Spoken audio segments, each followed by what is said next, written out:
fa dia nisy tokoa ny telo-dratsy hatramin'ny fahadimy amin'ny roapolo ny volana septambra teo anaovana ny famanganam-panjakana ifofona ny haiko.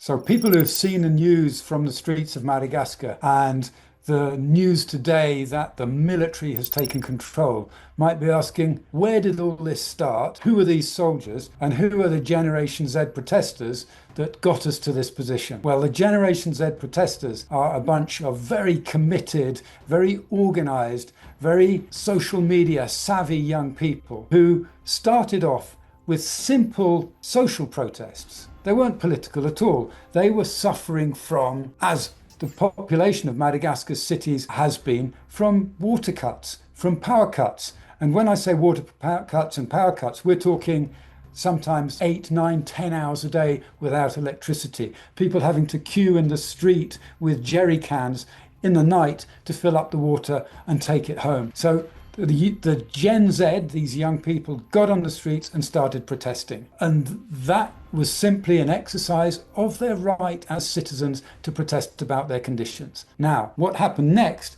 is what's caused the current political turmoil, because the president's response was to use the military police to block those protests. And how did they block the protests? Well, they used tear gas, they used rubber bullets, all in an attempt to keep the Gen Z protesters from entering the centre of the capital city, Antananarivo. And why was that important? Because the centre of Antananarivo is where the historic sites of previous youth protests have taken place. And getting access to those sites makes very good television pictures and sends a message across the world that Gen Z are here and their voices are being heard and that they're unstoppable. And so the president's tactic was to stop them. This worked for a week.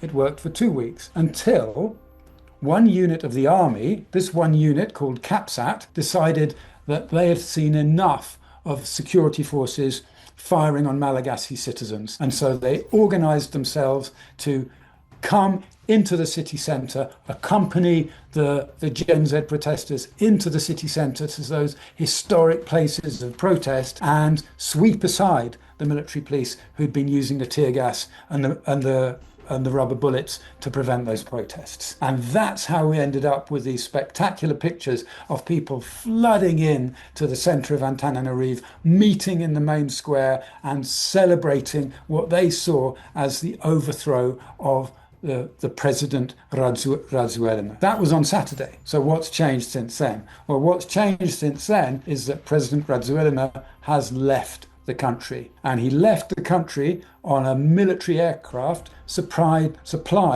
by who? By France, the former colonial power. Where he went, nobody knows. It hasn't been disclosed. And yesterday evening gave a television address to the country saying that he was still the president, asking for dialogue, warning about unconstitutional regime change. Did it make any difference? Not really. If you're the president, you need to be in the country. And if you're the president, you need a government in place, which he hasn't. You need the army behind you, which he hasn't. And most of all, you need the people behind you. And it's clear that he doesn't have that. So wherever he is in exile, he's not able to actually create the political impact that he needs to stay in power. And then today, the National Assembly, those are the elected deputies, they made a move as well. While he was out of the country, they had a vote to impeach him, to take away his presidential powers. On what basis? Well, the basis they used, there were two things. One for using security forces to fire against his own people. They said that is unconstitutional. And the other thing, for deserting his duties as president, for leaving the country at a time of crisis.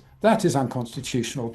And that, on those two grounds, that's how they sought to impeach him. There are lots of technical constitutional arguments around whether that's a valid argument or not. Let's be realistic about this. Politics doesn't work so much on principles as it works on pragmatics. And the pragmatic situation is he's out the country and the army, that unit who accompanied the people into the city centre on Saturday, they are now claiming to be in control. What does that mean, being in control? Does it mean that they're going to have a power grab, seize power for themselves, and profit from this political momentum built up by Gen Z? Or does it mean they're going to be more equitable, more sharing, and let other stakeholders also, along with them, decide the future of Madagascar? Stakeholders such as the church, the trades unions, civil society,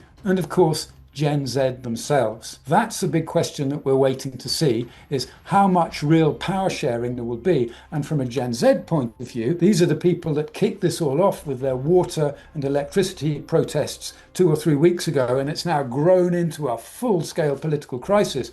Will Gen Z have a role in what happens to Madagascar going forward? Because don't forget, what they were asking for was not regime change. They were asking for systemic change, for the whole system, the whole corrupt and incompetent system of government, which has marginalized them and which jeopardizes their future. They've asked for that to be completely changed. Only time will tell whether they get that wish. But let's not forget, they are the majority. In Madagascar, 60%, more than 60% of the population are under 30. So if Gen Z don't get a seat at this table, then there really will be tough times ahead.